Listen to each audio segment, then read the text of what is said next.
శ్రీశైల క్షేత్ర ప్రసక్తి తీసుకొస్తూ మల్లికార్జున లింగాన్ని మల్లికా లత అన్న పేరుతో భ్రమరాంబాదేవిని స్తుతి చేశారు. ఆ పక్కనే 51వ శ్లోకం దగ్గరికి వచ్చేటప్పటికి కూడా మళ్ళీ శ్రీశైల క్షేత్రం గురించే ప్రస్తావన చేశారు.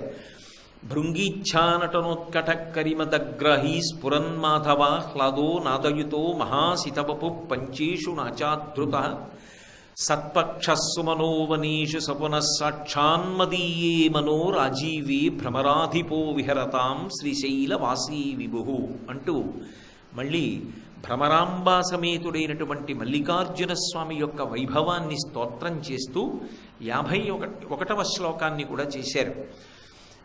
మల్లికార్జున స్వామి మహానుభావుడు. అందరికీ అందుబాటులో ఉండేటటువంటి లింగం మల్లికార్జున లింగం. అందుకే ఇప్పటికీ కూడా ధూళి దర్శనం ఉన్నటువంటి లింగం మల్లికార్జున లింగం. ఎక్కడెక్కడ నుంచో ఎంతంత దూరాల నుంచో కాలినడకన కూడా అరణ్య ప్రాంతంలోంచి బయలుదేరి శ్రీశైలాన్ని చేరుకుంటారు.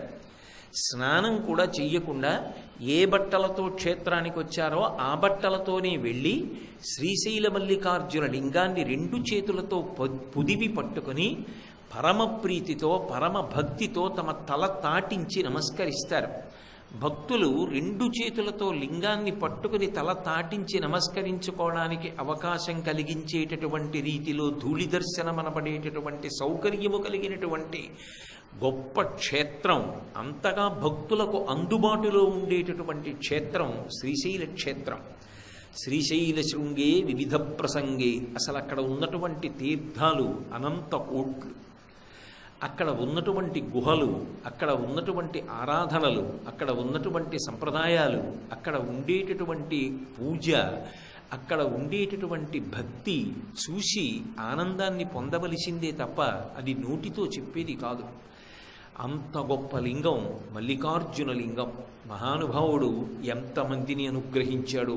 ఇప్పటికీ అక్కడే ఉన్నటువంటి అక్కమహాదేవి గుహలు, అలాగే ఆ మల్లికా తీర్థంలో చంద్రావతి పూజ చేసిన చోట పైనుంచి పడుతున్నటువంటి మల్లెపూల దొంతర్లలా పడుతున్నటువంటి జలపాతంలో తడుస్తున్నటువంటి శివలింగం, వృద్ధమల్లికార్జునుడు, ఇవన్నీ చూసినప్పుడు ఆ శ్రీశైల క్షేత్రం యొక్క వైభవం మనసులో ప్రకాశించి ఎవరికైనా ఆనందం కలుగుతుంది.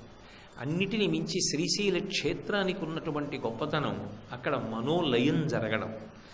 ఎన్ని ఓషధులు లభిస్తాయో అంత గొప్పగా మనోలయం అవుతుంది. నిజానికి శ్రీశైలం ధ్యాన సంబంధమైనటువంటి క్షేత్రం.